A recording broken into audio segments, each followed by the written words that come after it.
If you've ever walked into the gym, looked at the rack of dumbbells or at all the weights that you can choose from and wondered to yourself, how much weight should I actually be lifting?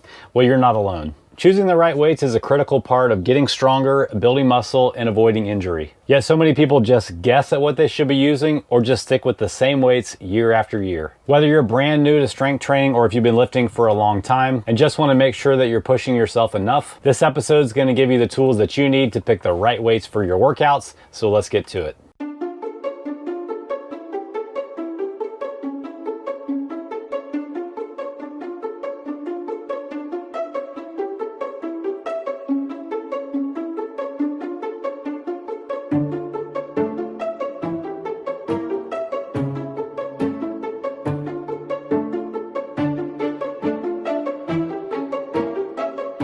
All right, guys, welcome to the Digital Barbell Podcast. Thanks so much for taking your time to be here. My name is Jonathan. If this is your first time finding our podcast, welcome. My wife Blakely and I own Digital Barbell. We're an online training and nutrition coaching company dedicated to helping people all over the place build strength, lose weight, get stronger, all that fun stuff without all the nonsense that usually confuses people when it comes to reaching their goals. If you like this kind of content, make sure you subscribe before you go. Let's start by talking about why lifting the right weights matters in the first place. Basically, if you're lifting weights that are too light for you, essentially you're just wasting your time. Of course, you're burning a few calories, you're getting a little bit of exercise in, but if your goal is to legitimately build strength, build muscle, and change your body composition, you need to challenge your muscles well beyond what's easy. Now, that doesn't mean that you should be lifting so heavy that you're one rep away from hurting yourself, but your set should feel like work. Hard work. If you finish a set of weightlifting and you probably could have done 10 or more reps, that weight was too light. We're going to get into that a little bit more, but I wanted to lay it out here at the beginning of why we're even talking about this. Let's talk about picking the right weights to use on the big compound lifts. We're talking about things like squats,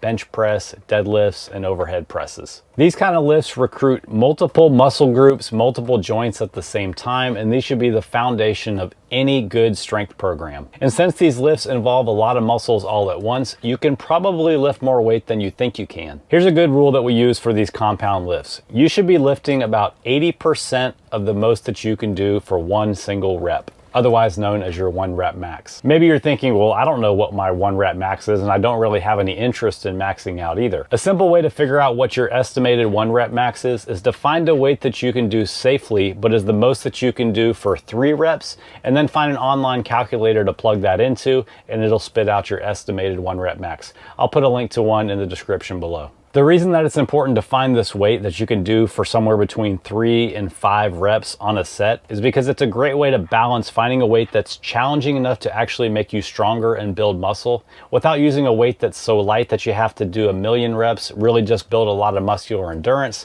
or just get incredibly sore. Here's what we want to see, for example, on a set of squats. Let's say you do a set of 5 squats. That 5th rep should have been slower than rep 3, and if you had to, you probably only could have done 1, maybe 2 more reps. If you could have done 5 more reps, we need to increase the weight. All right, now you might be wondering, well, how do I choose my weight for dumbbells? We definitely take a different approach when it comes to exercises that are done with dumbbells like curls, tricep extensions, or side lateral raises. If you were to pick a weight for dumbbell curls that you could only do for 3 or 5 reps, it would probably be so heavy that it would hurt your elbows, and it would be impossible to accumulate enough training volume to actually make your biceps grow. So with dumbbells, we pick our weights based on targeting a rep range of about 8 to 15 reps. And just like the compound exercises I talked about earlier, the goal of these dumbbell exercises is to still end each set with only 1 or 2 reps left in the tank, pushing very close to failure. In short, if you can only do 5 reps with the dumbbells that you picked, let's drop down 5 pounds. And if you can do 20 or 25 reps, it's time to increase the weight. One thing I really want you to walk away from this episode with is that choosing the right weights is what allows you to safely work at the right intensity. And that intensity or effort, if you want to think about it like that,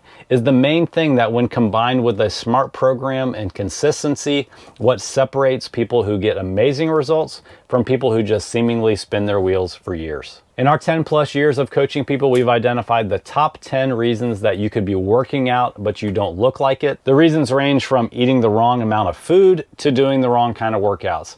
We put together a 10-day email course. We'll email you every day for the next 10 days, sharing all 10 problems and, more importantly, what to do instead. You can check the description for the link to get that, or you can just go to digitalbarbell.com/looklikeyoulift.